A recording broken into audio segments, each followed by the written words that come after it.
Assalamualaikum dan salam Kedah Sejahtera. Bersama saya Khairul Anwar Awan Jaafar dalam Buletin Kedah Sejahtera. Menteri Besar Kedah, Datuk Seri Muhammad Sanusi Mat Noor menegaskan pentadbiran Kerajaan Negeri komited meneruskan perkara yang baik, menyelesaikan isu yang tertangguh serta merungkai masalah yang menghalang pembangunan negeri. Jelasnya, beliau memilih mengambil pendekatan untuk tidak terus mengungkit kesalahan pentadbiran terdahulu sejak mengambil alih Kerajaan Negeri bermula Mei 2020. Beliau sebaliknya mahu memberi tumpuan kepada usaha membangunkan Kedah selain menyelesaikan pelbagai masalah rakyat.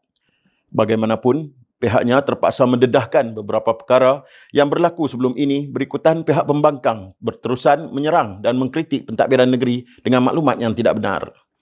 Jelasnya, sebagai Menteri Besar yang menerajui negeri Kedah, beliau mengetahui pelbagai perkara yang berlaku dalam pentadbiran terdahulu, termasuk isu melibatkan pemberian tanah, namun tidak mahu mendedahkan sewenang-wenangnya.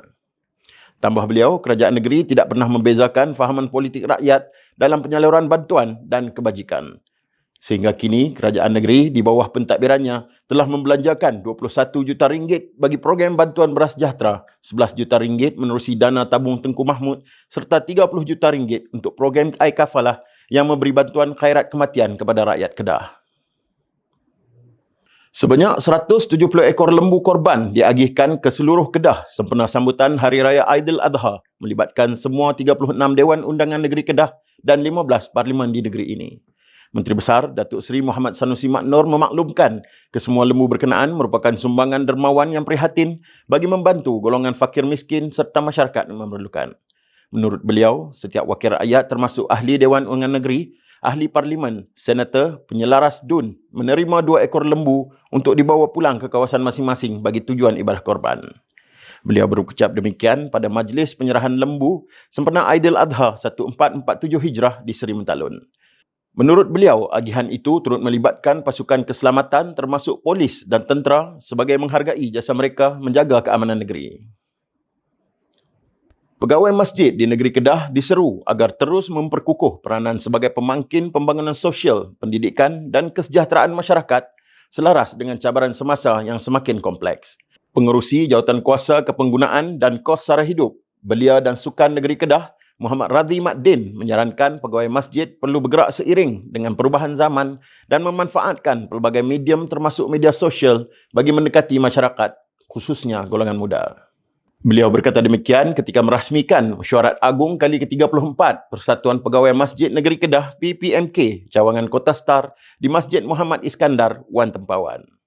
Menurut beliau, institusi masjid perlu terus diperkasakan sebagai pusat komuniti dan berfungsi sepanjang masa melalui pelbagai program kemasyarakatan seperti kelas tuition, bantuan asnaf, program belia dan sukan, kelas Al-Quran serta aktiviti pembangunan kemahiran.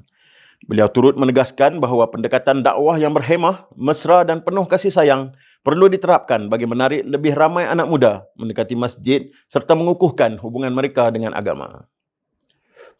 Premis perniagaan termasuk hotel, kedai makan dan lokasi pelancongan yang gagal mematuhi arahan kebersihan berdepan tindakan tegas sehingga berisiko ditutup sekiranya masih ingkar selepas diberi amaran dan dikenakan kompaun. Pengurusi Jawatankuasa Perumahan, Kerajaan Tempatan dan Kesihatan, Meja Bersara Mansur Zakaria memaklumkan pihak berkuasa tempatan akan terus mempergiatkan penguatkuasaan terhadap mana-mana premis yang didapati bermasalah dalam memastikan tahap kebersihan sentiasa terpelihara. Beliau berkata demikian ketika mengulas tindakan penguatkuasaan Majlis Bandaraya Alostar Embas yang sebelum ini mengeluarkan 2 kompaun dan 1 notis terhadap sebuah hotel selepas pemeriksaan didapati tahap kebersihan premis tersebut tidak memuaskan. Tindakan penguatkuasaan itu dibuat susulan penularan video di media sosial yang memaparkan ketidakpuasan hati seorang pelanggan terhadap keadaan hotel tersebut termasuk bilik air yang didakwa berlumut serta cadar berbau hapa. Mengulas tindakan segelintir pihak yang mengaitkan isu hotel berkenaan dengan imej kerajaan negeri, beliau menyifatkan perkara tersebut adalah tidak munasabah dan berniat jahat. Cadangan menjadikan Kuala Lumpur sebagai hub hiburan Asia perlu dinilai secara menyeluruh kerana ibu negara seharusnya dibangunkan sebagai pusat ilmu, inovasi dan peradaban yang mampu memacu masa depan negara. Pengurusi Jawatankuasa Industri dan Pelaburan, Pengajian Tinggi, Sains, Teknologi dan Inovasi, Profesor Dr. Haim Hilman Abdullah menekankan sebuah negara tidak diukur melalui kemeriahan industri hiburan semata-mata, Sebaliknya, berdasarkan kekuatan ekonomi, ilmu pengetahuan, nilai serta pengaruh tamadun yang dibina. Jelasnya, Kuala Lumpur bukan sahaja bandar raya, tetapi wajah negara yang menjadi simbol identiti kebangsaan dan cerminan cita-cita masa depan bangsa.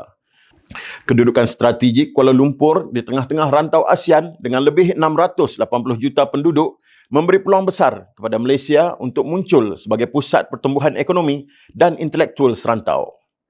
Beliau turut mengingatkan pembangunan yang terlalu berorientasikan hiburan berpotensi membawa cabaran sosial termasuk budaya hedonisme, penyalahgunaan dadah, perjudian, alkohol dan pelbagai gejala sosial yang boleh menjejaskan kesejahteraan masyarakat. Sehubungan itu, Malaysia perlu terus membangunkan negara mengikut acuan sendiri, berteraskan nilai agama, budaya ketimuran dan institusi keluarga tanpa mengorbankan identiti nasional.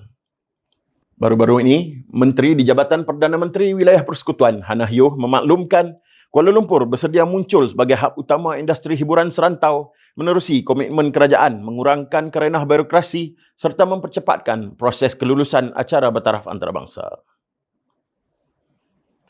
Buletin Kedah Sejahtera berakhir di sini. Ikuti perkembangan terkini Kerajaan Negeri Kedah di platform digital Urus Setia Penerangan Darul Aman. Saya Khairul Jaafar. Assalamualaikum.